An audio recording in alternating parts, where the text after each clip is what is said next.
Well, welcome to episode 104 of 10 Minute Record Reviews. And today we're going to talk about Prince's landmark album from 1984, Purple Rain, on Warner Brothers.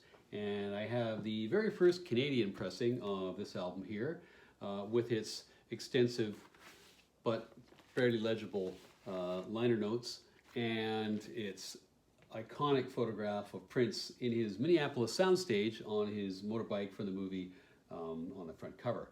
It's heavily produced, kind of a creature of its time from the early 1980s.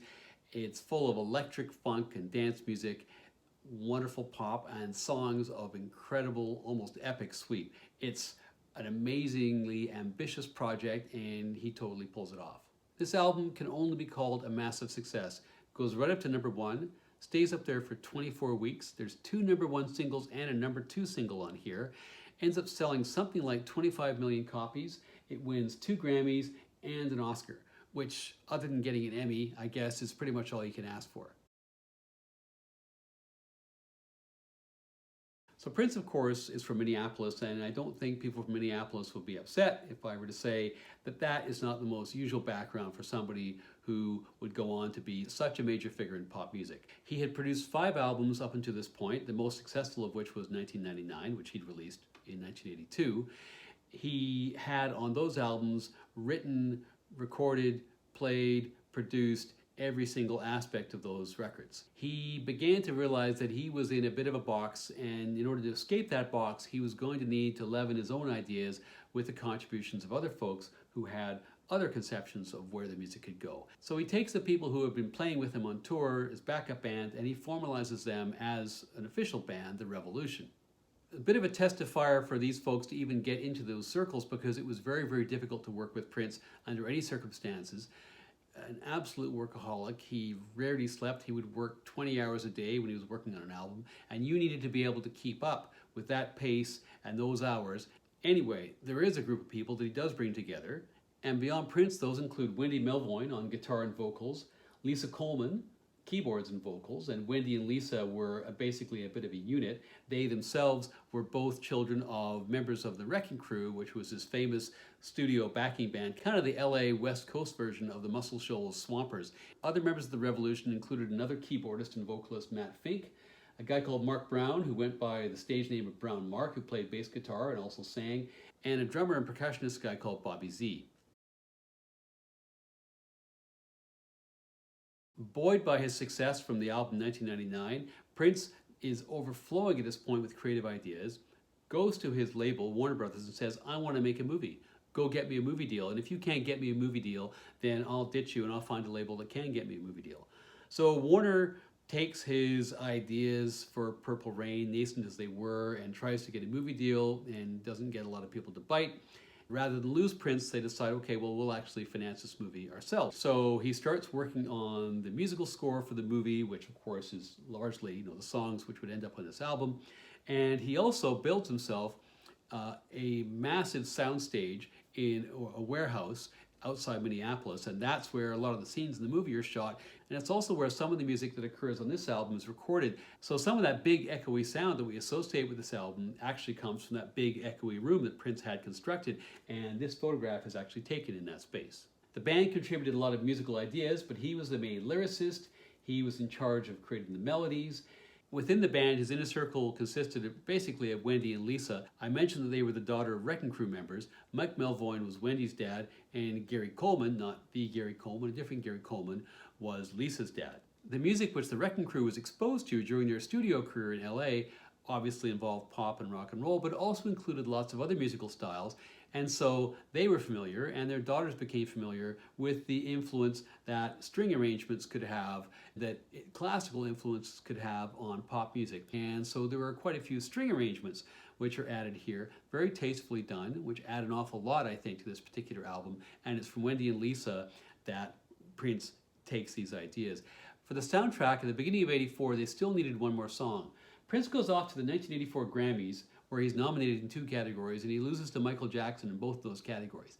He's a little bit cheesed off. He immediately goes to Sunset Sound. He's got a bit of a song in mind already, lays down a beat in a drum machine, records all the other instrumentation, listening to the song, does some vocals, not quite sure that that's it, takes the bass completely out of the mix, and suddenly that's it. And that song, of course, is When Doves Cry, which then gets released as a single and just erupts up the charts and dominates radio play, really, as I recall it, for the next year.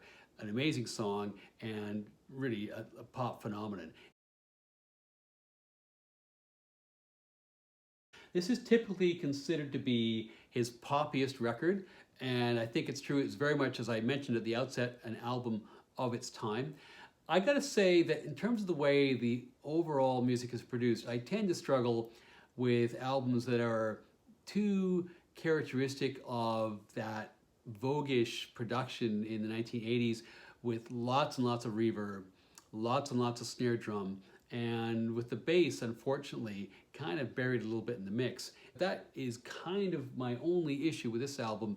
It has this large, echoey, cavernous sound for much of the album. That's actually by design. Had this album been made in 1974 or 94, I think it ends up being a fundamentally different sounding experience.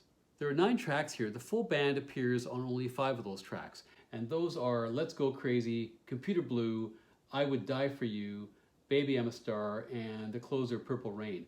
The rest of the tracks are basically solo performances by Prince, where he's doing the same thing that he did with When Doves Cry, but also that he had done on his previous 5 albums. Side 1 starts with a great dance number, Let's Go Crazy, and it starts famously with the organ and then Prince doing that preacher stick, Dearly Beloved, and so on. This is very much what it says in the label. It's very much a party tune. It's totally full of hooks. Parenthetically, I almost think the song sounds a little bit like a Van Halen song at the ending. I almost kind of expect Dave to be shouting something ridiculous over the final chorus. Anyway, it is an epic album opener and a really breathless piece of music. Next song is a duet with Apollonia, Take Me With You. I think this song is just okay. There's some really good parts about it. I think that staccato riff, which the string section pulls off, is really great.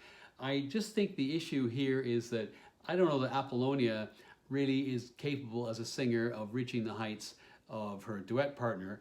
Next song is The Beautiful Ones, which is a ballad, kind of a ironic or almost bitter reflection on how beautiful people will break your heart and essentially aren't to be trusted. I find this song a little bit ponderous, particularly because there's this long outro over the string accompaniment, which is very passionately delivered singing-wise, but kind of grates after a while. Then there are 2 really great songs to finish out the side. The first is Computer Blue.